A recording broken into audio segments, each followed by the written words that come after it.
What's up guys, this is Chris here, and today we have a 1,000 round review for you. Today we're going to be continuing subcompact summer, and we're going to be talking about another great carry gun. A carry gun that I have been testing now for quite a while. We've had this for 3 or 4 months, I think, and it is the IWI Masada Slim. Now, for those of you who follow the channel for a long time, you know that I was a big fan of the previous IWI Masada, the full-size gun, and they have a compact. I was a huge fan of them, and I thought that gun gave you a lot for the money. So when this gun came out, the slimlined micro 9mm version, I was very excited. Partly because with the new generation of micro 9mm, you get a subcompact with a double stack or stack and a half capacity for a much thinner profile and a much lighter weight. So a lot of companies have been doing this, and IWI is just the next to jump on the 365 sort of bandwagon, and for good reason, because guns are getting smaller and they're getting easier to carry, but we still want the same capacity, we still want the same caliber, so they're listening to us, and apparently now we have the IWI version. So this gun here is a polymer frame striker fired pistol with a 3.4-inch button rifled barrel. Very cool. First off, a lot of these have a 3-inch barrel. I prefer the 3.4 simply because if you get closer to 3.5, the guns get less and less snappy, of which I like, and 1/2 inch doesn't bother you so much on the junk, so it's kind of nice to have a little bit extra for me. I like just a hair bigger gun than a 365, and the Masada fits the bill for me. Still very, very thin at around 1 inch. Most of the micro 9s are going to hit that mark, and this one does. Very happy with that. We have good slide serrations on the front of the gun there. You can see it works very, very well, and on the rear of the gun as well. We have steel sights right out of the box, very nice. You can see it has a serrated rear with a front, which works well because it has a dot in the front, but the rear doesn't have any dots, so it doesn't obscure your vision or bring your attention to the rear. You don't want to be looking at the rear, at least on a gun. You can do that on ladies. You want to be focused on the front sight on a gun. We also have the RMS shield carry cut there, and that will allow the EPS carry from Holosun, which is a pretty cool optic. We've been testing it. It's a very, very small optic, but it is enclosed so you don't get dirt and debris and that kind of stuff in there. So it works pretty well so far. Now I like that because you don't need a plate, and you can put a 507K or something on there that you really like, and you don't need to worry about an adapter plate. The downside of that, if you want to put a bigger optic on there, you probably are going to need to get an adapter plate, but why would you put a bigger optic on a very thin gun? At the very least, get a bigger gun, because you don't want an optic wider than the gun itself, or it kind of defeats the purpose and pushes on your stomach anyway. So very thin gun, still get the capability of an optic, still get the capability of backup iron sights with that front slide serration that you can run so you don't interrupt your optic. Now, moving down to the bottom, we have a polymer frame here that obviously is striker fired trigger group, but the trigger group itself is actually serialized just like the 365, just like the Beretta APX, so you can take it out and put it in other lowers if you so choose. I'm not sure if IWI has those available like SIG or not, you'll have to check, but that is pretty cool, especially if you live in a state where you can maybe only get one gun a year or something like that. You could make this into a larger frame gun. Very nice. Now, one thing we're missing on here is a light rail, and so I'm not sure if any of the snubby TLR7 subs or anything like that will fit on here. Some of them attach to the trigger group, so you might be able to find a light, but most of the common ones will not. So that is one downside to the gun right out of the gate. But the upside is that it has a great undercut on the trigger, and it has a pretty phenomenal grip. You can get very high on the gun, as you can see here, and the grip is very slim this way, then it's very slim this way as well. So this gun is great for smaller statured people with smaller hands, people that need a smaller trigger reach, because you can get so far in on the gun that people with really small hands can get a good set on their trigger finger on the trigger itself. On top of that, we do have a trigger safety here, so you won't be SIG 320 in yourself, and I do like that a lot for anybody who carries appendix. Comes with two 13-round magazines, so you get 14 rounds in the gun. Very, very nice considering how small it is, right? And if you want to upgrade from there, one of the coolest features of this gun is that it takes CZ75 magazines. So these are my 75 mags from my Shadow 2, so I can get 22 rounds in this mag if I want to. You can carry the CZ75 as a backup, and you can certainly drop some lead with this bad boy. That is very cool, and that helped in the testing a lot because I have a ton of these, and they all work very reliably. Now you get all that for the weight of around 20 ounces, maybe 21 and a half. So you get a lightweight, easy to carry polymer frame gun that works really well and can carry really well, but how reliable was it? Well, we actually did a ton of testing on this, as we generally do for a 1,000 round review.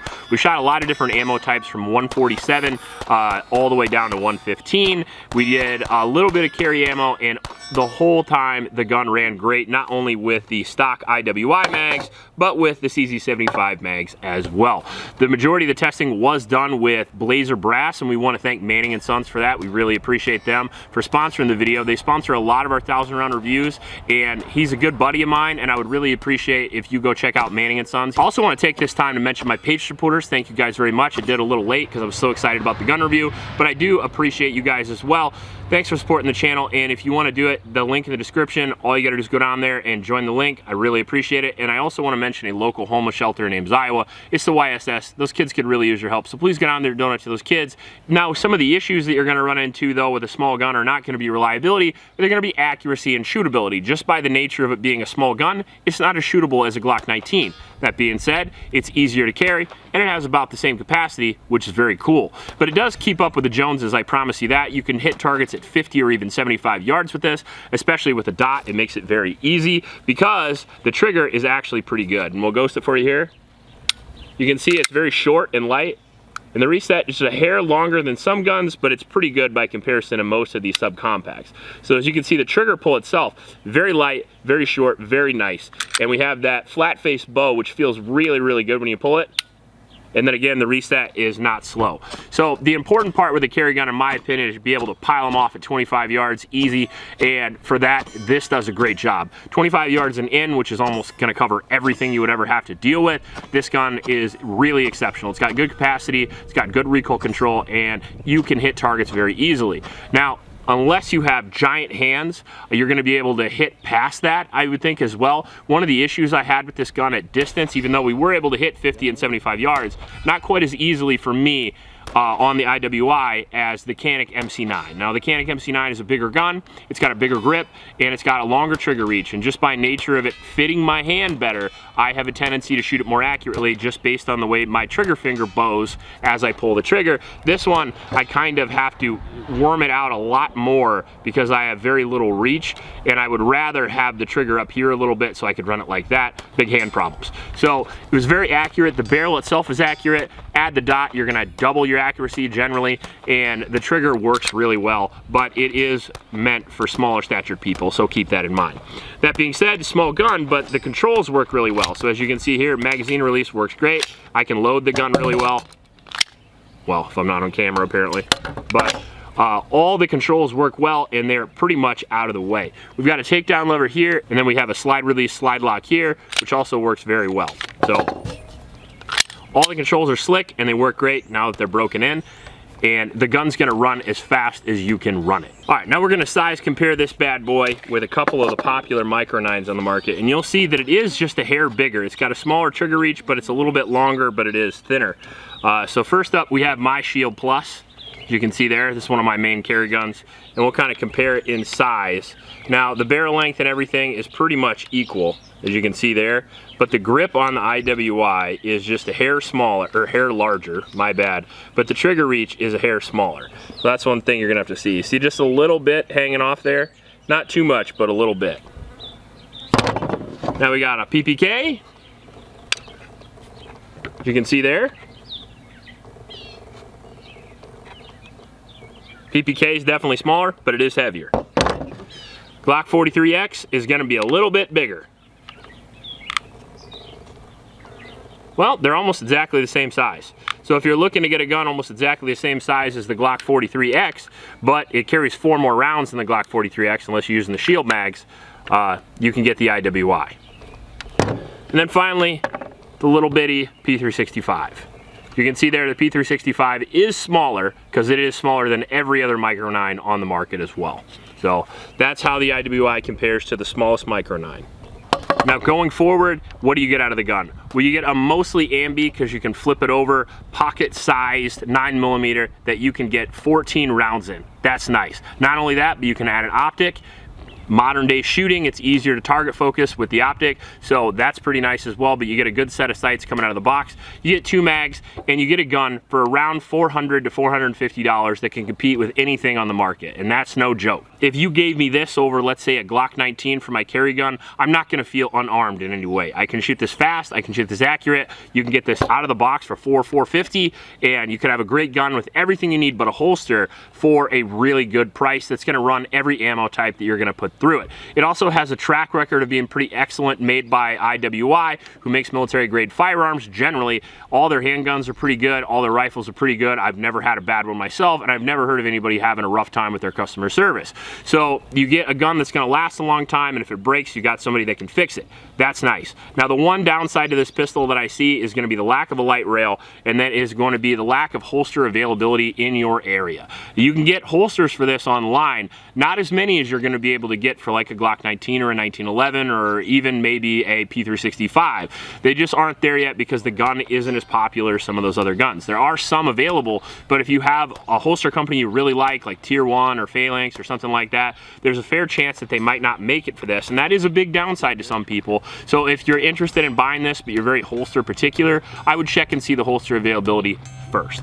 Now, the last thing I wanted to mention about this pistol is that it may not have been my favorite carry gun of the year, but it certainly was the missus's favorite carry gun of the year. You shot this extremely well.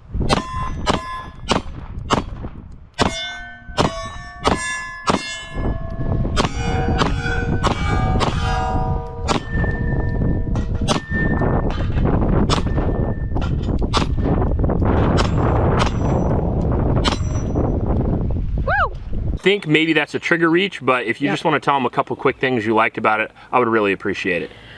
Super fast. It just felt so good in my hand. I do have super small hands, and just like you were saying, I was able to get way high up on the gun to mitigate that recoil, and the trigger felt great to me, and I just really vibed with that gun more than any of the other carry size guns that we have shot this year.